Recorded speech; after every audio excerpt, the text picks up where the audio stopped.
In the blink of an eye, any of our lives can be changed forever.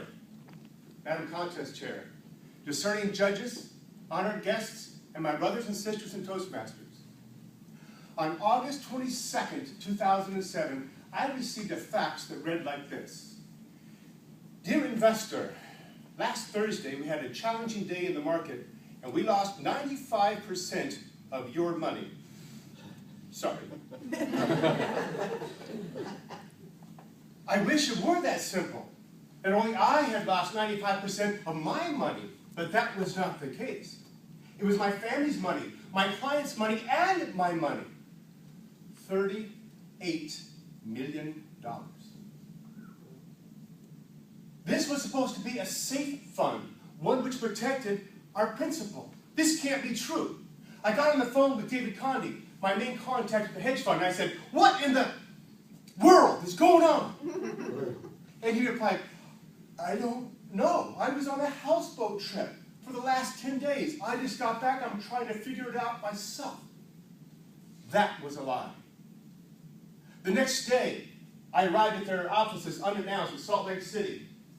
I checked the door, it was locked. I looked inside, nobody was there. I got back on the phone with Connie. I said, where in the world are you? I'm in my attorney's office. Done. You can meet me at 4 p.m. I said, I'll be there. And I hung up the phone abruptly. And then I started to feel sick to my stomach. You see, I was a tour guide. The one that said, hey, come on this bus. It's a safe bus. I'm on it. My family's on it. My top clients are on it. Come on, come on.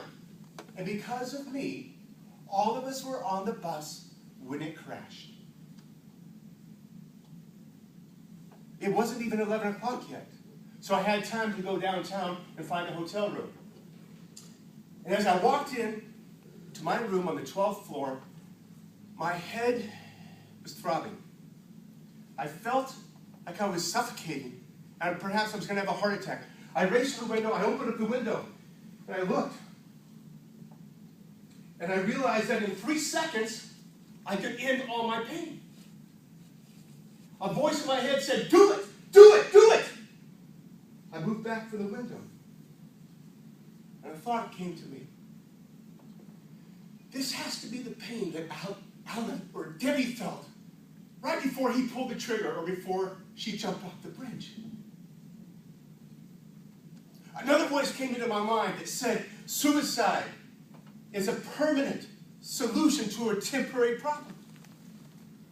Still a third voice came to my mind, this time from my 2.5-year-old granddaughter, McKenna, who said, G-Pop, don't do it, G-Pop. I love you, I need you, I want you in my life. Come on, don't do it, G-Pop. I closed my eyes, and I felt the love of my wife, my daughters, McKenna, wash away the dark, dirty, dangerous, but very real thoughts. Thank God for love. I arrived at the office at 4 p.m. Found out that there was $2.2 million left in the fund. And within 3 days, they stole that money too, gave it to their attorneys, and said, keep me out of jail. Myself and the SEC chased the bad guys for 3 months, only to discover they had no money, no income, no assets, and no insurance. However, back at the ranch, or in my hometown, there was a major law firm that had convinced my clients to prepare a series of arbitrations against myself, my broker-dealer, and the parent company. Why? We have the deepest pockets. Now the good news is that through that process, directly and indirectly, I helped my clients recover 70% of that which they lost. The bad news is I lost everything. The big house, the nice office, all the investments, all my cash, and most importantly, my reputation. At age 54, Control-Alt-Delete. Or for you Mac users, Forrest quit 54. I did not quit my local Toastmasters group because they were support to me.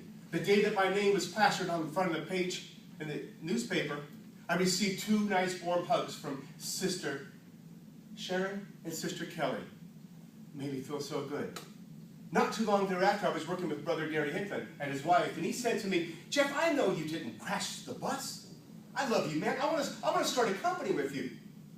And Sister Priscilla, she said, hey, I've been watching you for a year. I trust you. My husband and I, we want to work with you. And we will refer you to others. Now, the last 5 years of my life of going through hot water and white water has tested my resolve, my character, my endurance. But I was tossed 3 life preservers that saved my life. I discovered that, number 1, they can't take away from me my friends, my family, and my faith. Number 2, they cannot stop me from adopting a positive mental attitude regardless of my circumstances. And number 3, they can't repossess my spirit. It's not repossessible. It's not. Enough about me. What about you? I know that many of you have been through your own challenges in the last few years.